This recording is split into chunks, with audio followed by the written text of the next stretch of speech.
In today's video, we look at cows that are on the lower side of cell count. So what are the opportunities there for those cows to manage them successfully through the dry period, to make sure that they don't get infected during the dry period and calve down really well? There's some changes after coming in the last couple of years around antibiotic legislation, and Don takes us through the steps of actually how to manage those cows really well, make sure that they come out the other side without having anything going wrong. I suppose with a low cell count herd, what you're trying to do now is get a bounce in the herd for the back end of the year. From a cash flow point of view, that you can supply milk as long as you can and optimise the yield that you have. Set yourself up then for the subsequent spring. Keep an eye then on your fodder requirements then over the winter period. 8 weeks is your target to dry, and depending, condition score will dictate a lot. Are they carrying twins or not? Condition score, cell count, but the first two, condition score and whether they're carrying twins or not, are the biggest thing really. But 8 weeks is your target. I suppose for the low cell count herds, the very first thing we do is to make sure they have recorded their clinical cases of mastitis. And they'd have identified the cows that have had clinical cases and the quarters that are there. I suppose the second thing to remember is herds like this have a high percentage of non-infected cows. So putting antibiotics into those non-infected cows, what benefit is it? And so selective should be considered in those type of herds.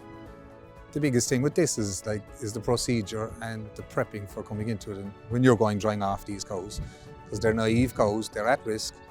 But traditionally low cell count herds have very good hygiene practices, and that's a crucial part of getting this right, getting set up for this.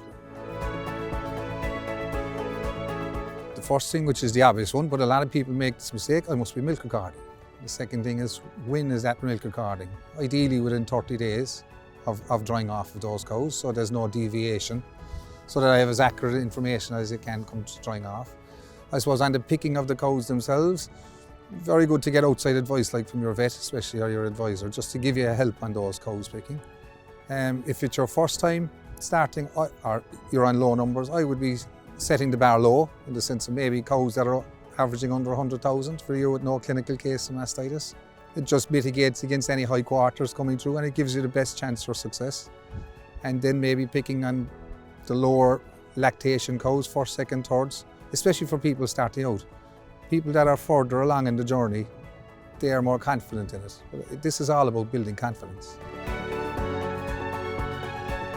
I suppose the first thing now, what people should be doing while cows are out full time, is the tail should be clipped. Some people will be flaming the others. This is ideal time for flaming the others to give it. It's a practice that's very, very little practice at farm level. Group sizes, in my opinion, it should be no greater than 6 or 10. And I'm not saying that you don't only do 6 or 10 in a day. I'm saying you put 6 or 10 on the rotary or in the herringbone. You do them out the gate, clean the decks, reset the clock, and put another 6 or 10. You can do 60 or 100 if you want to. The best system I've seen from the point of view of hygiene is a 4-person job. 1 person is cleaning, 1 person is disinfecting, 1 person is administering, and the other person is delivering the tubes to the person that's administering. Coming up to the drying off, I suppose we should be prepping the cows and winding them down nutritionally coming into the drying off. And just to clarify, I suppose if you got veterinary help to make sure that your delivery of your procedure is right and get the team consistent, that is a big thing as well. Ideally, post drying off, if the cows could go outside, that's the ideal scenario. That's very much weather dependent. So it's on a cubicle bed, cubicle per cow, scrapers ran 8 times a day, disinfectant lime on the cubicles done twice a day, and monitoring. You're monitoring them twice a day. That's the crucial aspect of it. It depends on the cow. The cow that's in calf, and there'll be some cows will naturally wind themselves down. You know, any cow that's on 10, 11 litres, there'll be little risk of them after, say, 4 or 5 days after drying off. Then you will have certain cows that are low litre output, but they're brittle cows. They're inclined to leak after milk. They're probably more at risk, especially if they're selective only. If they're antibiotic and sealer, they're less of a risk. But you definitely prioritise looking at the cows that are sealer only. So if I was targeting my time, I'd be targeting my time in watching the sealer only cows.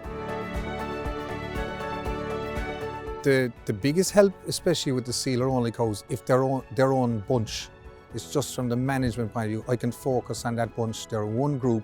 I can't make a mistake with with missing them, a cow getting sicker. So from an antibiotic point of view, and the antibiotic cows, the risk there, what you're looking at is, first of all, are they secure in the part of the house they're in that they can't get in with the milking group? So they're easily identified that if someone breaks out, that they won't potentially contaminate a cow. Ideally separate them, but the practicalities, that probably can't happen in a lot of farms. Hygiene for target for that first 2 to 3 weeks after drying off is crucial. If you could put the effort in there, you get a fantastic bounce out of it. That's cleaning twice a day, liming twice a day, using disinfectant limes maybe, if you can. If there's lacking cubicles, who's going to suffer? The young and the weak. So they will suffer from that, and you've got to prioritise cubicle housing for those. They're very vulnerable. Culture and sensitivity is crucial. You need to know your enemy when you're dealing with this. An accurate sample is crucial. Like a bad sample is actually worse than no sample because it leads you down the wrong direction. Get your vet in to take the sample, and you can build up then a picture of what's happening in the herd. When I'm drying off my cows and I have my batch of 6 or 10 cows, I've applied my antibiotics, I've worked my protocol, front left, front right, back left. I followed the same protocol with my sealer, and then I'm teat spraying. Ideally, teat dipping with the barrier dip post drying off is a great thing to help. Number one, you're ensuring good coverage. It will last that bit longer. You can see that it's covered because usually there's a nice dye in some of these type of products. When you're post drying off, it is a good system that they could stand for an hour post drying off. Access to food and water, but not in a position to lie down. Just to let the sealer seal, let the teat sphincter close down, and just give them a chance before they go lying up in the cubicles. The biggest thing with the first calvers is they're my future potential. So hopefully that as a bunch, 90–95% of them are going to be low cell count herds.